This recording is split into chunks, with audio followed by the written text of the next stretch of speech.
عداوت مجھ سے کیوں اتنی، میں تو قرآن کا داعی ہوں، رسول اللہ کا وارث صحابہ کا۔ السلام علیکم ورحمۃ اللہ وبرکاتہ۔ محترم حضرات اور میرے دینی ملنے بھائیوں، ایک انتہائی ہمدردانہ اپیل و گزارش کے طور پر آپ لوگوں سے یہ بات کہی جا رہی ہے کہ ابھی گزشتہ 2-1 سال سے قربانی کی کھال اور چمڑے سے متعلق جو مسائل درپیش ہیں، ان میں اور زیادہ سنگین مسئلہ 2020 کے یہ قربانی سے متعلق ہے کہ یہ سال اور زیادہ لاک ڈاؤن کی وجہ سے زیادہ مشکل گزر رہا ہے، اور قربانی کی کھال اور چمڑے جو ہیں اس کی قیمت اور قربانی کے چمڑے اور کھال کیا کریں گے، یہ قربانی کرنے والے سوچنے پر مجبور ہیں، جس کی وجہ سے ہمارے ان تمام غریب، مسکین، فقیر اور اسی طرح سے مدارس بھی اس میں جڑے جاتے ہیں، سب کے لیے کافی بڑا نقصان ہے۔ ویسے بھی قربانی کی کھال اور چمڑا کا بیچنا یہ ایک شرعی مسئلہ ہے کہ قربانی کا چمڑا اور کھال بیچنا جائز ہے یا نہیں ہے، یہ مسئلہ اپنی جگہ ہے۔ حدیث میں اگر دیکھا جائے تو ابو ہریرہ رضی اللہ تعالی عنہ راوی حدیث وہ کہتے ہیں، من باع جلد اضحیتی فلا اضحیۃ لہ، جو شخص اپنی قربانی کے جانور کا چمڑا بیچتا ہے اس کی قربانی نہیں ہوتی ہے، یہ حدیث ہے۔ لیکن یہ بات اس ناحیت سے کہی گئی ہے کہ جو اس کھال کو بیچ کر کے اس کی قیمت، اس کے پیسے اپنے ذاتی مصرف میں خرچ کرتے ہیں، اس کے لیے یہ بات ہے۔ لیکن اگر اس کھال کو قربانی کرنے والے کھال ہی کو اپنے مصرف میں اگر وہ استعمال کرتا ہے،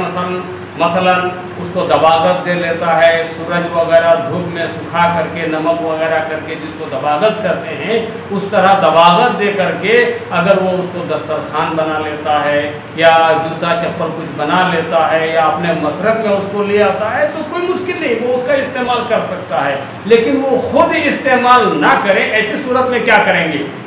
کھال کے ساتھ اس کا کیا مسئلہ ہو سکتا ہے؟ تو وہ ضائع نہ کریں، برباد نہ کریں، اس کو کہیں گڈھا وغیرہ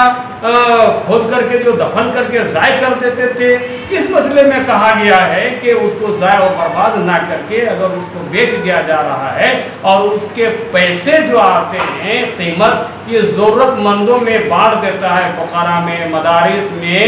تو یہ تمام علماء کا اس بارے میں نظریہ اتفاق ملتا ہے کہ ضرورت مندوں میں اس کو تقسیم کر دیا جائے۔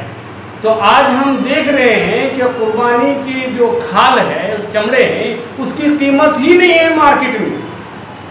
اب کیا کریں گے؟ اس سے تو ہمارے ضرورت مند جو دکھی، غریب، مسکین، فقیر ہے، مدارس ہیں، اس کا تو بہت بڑا ایک حق جا رہا ہے، اس کی ضرورت پوری نہیں ہو پا رہی ہے۔ لہذا اس کے لیے ہم آپ سے یہی ریکویسٹ کریں گے، یہی گزارش کریں گے کہ آپ اگر دیکھ رہے ہیں کہ قربانی کی کھال کی کوئی قیمت نہیں بن پا رہی ہے تو اس بارے میں جو آپ کو مناسب تجویز ہوگی آپ وہ تجویز اختیار کریں۔ لیکن آپ جس طرح سے پہلے بڑی کھال کو 1000 روپیہ میں بیچ رہے تھے اور کھسی چھوٹے جانور کی کھال کو 200-300 روپے میں بیچ رہے تھے، وہ پیسے آپ اپنی طرف سے اگر تقسیم کر دیتے ہیں تو بہت سے ضرورت مندوں کی ضرورت پوری ہو سکتی ہے، ہمارے مدرسہ کا بھی ایک بہت بڑا تعاون ہو سکتا ہے۔ لہذا تمام قربانی کرنے والے جو بڑا جانور خود دے رہا ہے، اکیلے میں مکمل ایک جانور دے رہا ہے، چاہے وہ 15,000 کا ہو، 20,000 کا ہو، اپنی استطاعت کے مطابق، تو جو 15,000 کی قربانی دے سکتا ہے اپنی طرف سے 1,000 روپیہ ضرور وہ دے سکتا ہے ضرورت مندوں میں تقسیم کرنے کے لیے۔ ٹھیک اسی طرح سے کھسی کی